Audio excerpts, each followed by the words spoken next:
We're down to the Sweet 16 in the Texas high school football playoffs with must-see matchups at every level. These are the picks.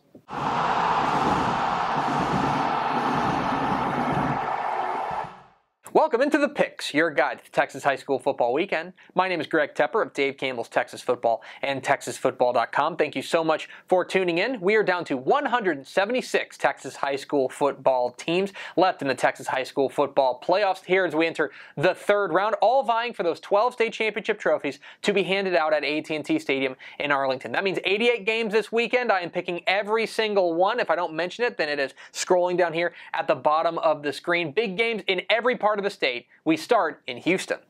7 o'clock Friday night at Houston's NRG Stadium. It's a 6A Division I regional semifinal between the Katy Tigers and the Atascocita Eagles. What are the keys to this matchup? Well, key number one, Jack Rowe on the move. Craig Stump, the coach for Atascocita, has an offense that's largely predicated on getting his quarterback moving. You remember last year with Davion Boyd, how sensational a dual threat guy he was. And they found their guy this year in Jack Rowe, the sensational senior who has really stepped up for this Eagles offense. He's been arguably their most reliable offensive weapon all year long, both running and throwing the ball. Now he's going up against a Katy defense that has been relentless this year in pretty typical Katy fashion. So can Jack Rowe find a way through the Katy defense, or will the Tigers D stand tall? Key number two, the trenches. And isn't this what it always comes down to when it comes to Katy? Not just their outstanding front seven, which, by the way, once again, is really, really good this year, but their offensive line. You know, for all we talk about their great running backs, and they got two good ones in DeAndre Glass and Joshua Oglesby, it's the offensive line that sets the tone for this Tigers offense. Coach Gary Joseph would tell you that himself. Now, the Atascocita front seven has been pretty solid themselves. So far, so good for them, but this is going to be their biggest test yet. So who wins up front, Katy or Atascocita? And key number three, playing from ahead. So neither of these teams have a lot of experience playing from behind this season, and that's largely because they've been really, really good. Katy has only trailed once all season. That was in their season opener against the Woodlands, while Atascocita has trailed just twice. They trailed in their loss to Klein Collins earlier this year, and they trailed very briefly last week against Dickinson. So neither of these teams are used to chasing the other team. Obviously, somebody's going to take the lead in this game. When they do, can they hold on, or will the trailing team find a way back? Who am I picking?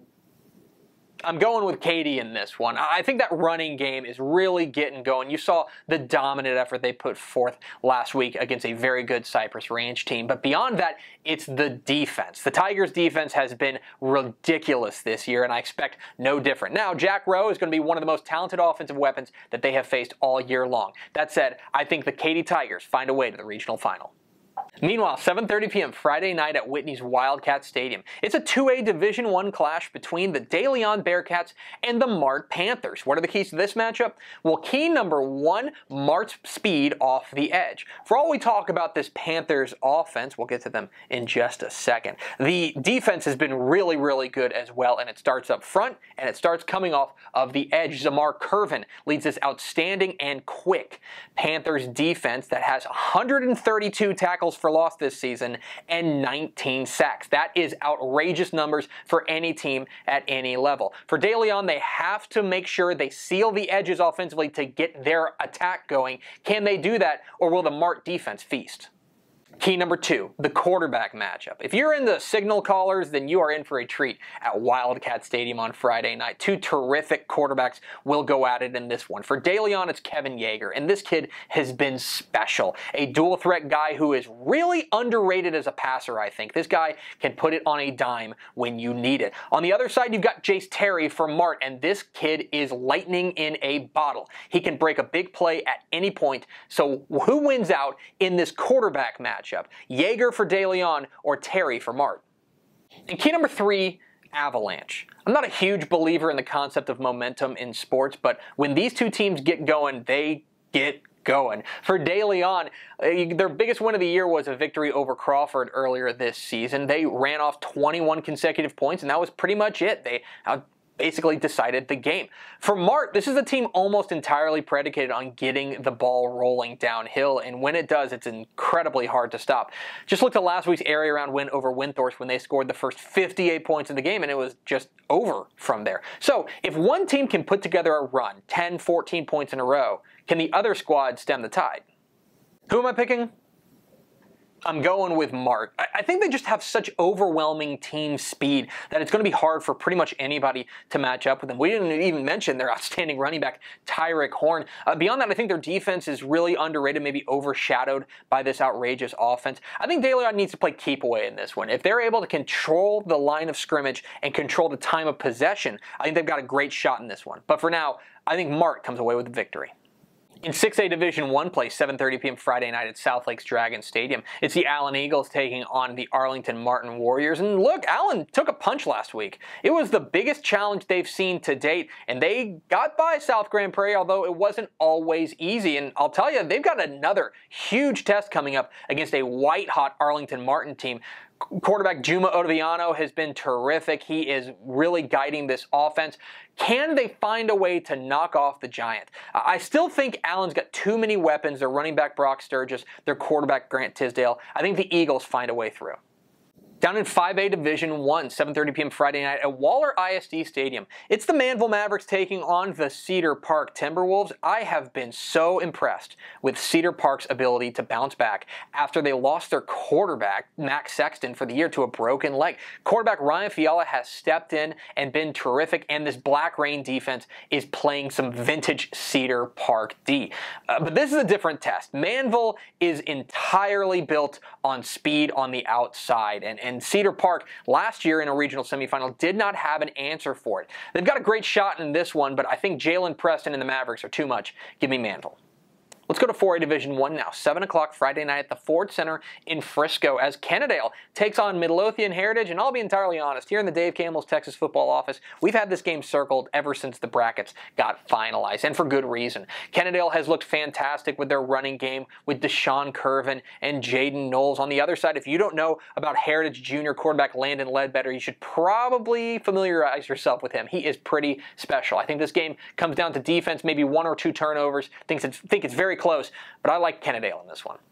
7:30 p.m. Friday night at Brahma Stadium in Hallettsville. It's a 3A Division II clash between Lexington and Tidehaven. Running back Jeff Williams for Tidehaven is something special. He went off for 6 touchdowns last week, and he is someone you're going to want to keep an eye on. But if you're into running backs, it's hard to do a whole lot better than Speedy Cooper, the running back for Lexington. He's approaching 3,000 yards for the season. And oh yeah, they've also got a great quarterback in Walker Hess as well. I think Lexington's the complete package here. I think their defense is pretty underrated. If Jeff Williams has another huge game, Tidehaven's got a shot, but I like Lexington here. 7 o'clock Friday at Ram Stadium in Mineral Wells. It's 2A Division II action between Albany and Lindsay. I think Lindsay's really under the radar here. This Knights team is really solid. I think that because Munster has been so dominant, they've been getting all the headlines out of that district. But Albany is something else. Their quarterback, Brian Hamilton, has been sensational, and their defense, by the way, is allowing fewer than 10 points per game. I think that's good enough to give the Lions the victory. And some 6-man football action. 7:30 p.m. Friday night in Hermleigh. It's a 1A Division I regional final between Strawn and Aspermont. Strawn has beaten every team they've seen by 45-point mercy rule. That is something else. They'll get a big test here from Aspermont do-it-all athlete Rowdy Bradley, but I think the Greyhounds come out with the win. But those are far from the only big games in the third round of the Texas High School Football Playoffs. Remember, if I don't mention your game, it's scrolling down here at the bottom of the screen. Let's get to the lightning round. In 6A Division I like Coppell to get past Round Rock Cedar Ridge. Give me Houston Lamar to beat Galena Park North Shore, and I think it's really close, but I think San Antonio O'Connor survives San Benito. Some big games in 6A Division II. I like Hewitt Midway to get past Mansfield, and I'm going to go with Spring Westfield to beat Lufkin. Cy-Fair gets past Friendswood, and Westlake survives Valley Week. They beat Edinburgh Vela. 5A Division I now. Colleyville Heritage beats Lubbock Coronado. Give me Mansfield Lake Ridge to beat Prosper, and Angleton stays perfect with a win over Corpus Christi Flower Bluff. In 5A Division II, I think Richland ends the El Paso dream. I think they take out El Paso Parkland, and I'm going to go with Frisco Lone Star in a wild shootout over Waxahachie. I'm really torn on this one, but I think College Station gets past Port Neches Groves, and give me Austin McCallum to beat Alice. For Division I now, Argyle survives a scare from Stephenville. Give me Henderson to win a rematch over Kilgore, and Waco La Vega beats Canyon Lake. For Division II now, I like Sweetwater in a very close one over Graham, and give me Gilmer over Melissa. West Orange Stark keeps it rolling with a win over Madisonville, and Cuero gets by Geronimo Navarro. 3A Division I now, give me Wall to beat Brock, and Grandview gets by Whitesboro. Tough one to call in Region 3, but I think West gets by Rockdale, and Goliad takes down Edna. 3A Division II now, Sonora takes down Childress. I think Gunner gets by Holiday, and Newton beats West Rusk. 2A Division I now, I like Stratford to take down Post. Give me St. Augustine to beat Price Carlisle, and Refugio beats Holland. In 2A Division II action, I'm going with Wellington to beat Groover. I think Tenaha gets past Iola, and Milano beats Falls City. Down to the six-man ranks where, remember, we're in the regional finals. In 1A Division I, I think Happy wins a district rematch with McLean, and give me Borden County to beat Garden City.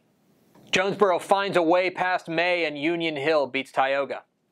And in 1A Division II, I like Follette to edge Valley. Give me Balmorhea to beat Sands, and Milford keeps rolling with a win over Iredell. And those are the picks. Remember, I picked all 88 games. If I didn't mention your game verbally, then it's scrolling down here at the bottom of the screen. And the beauty of YouTube is that if you missed it, you can just go back and watch it again. And then you can tell me, what am I wrong about? I'm certainly wrong about a lot. Leave comments down below. Don't forget to hit that subscribe button. Follow us on Twitter at DCTF. Like us on Facebook, facebook.com/DaveCampbells. Follow us on Instagram, instagram.com/DaveCampbells. And of course, see us at TexasFootball.com. Thanks for watching. Enjoy the third round of the Texas High School Football Playoffs. We'll see you.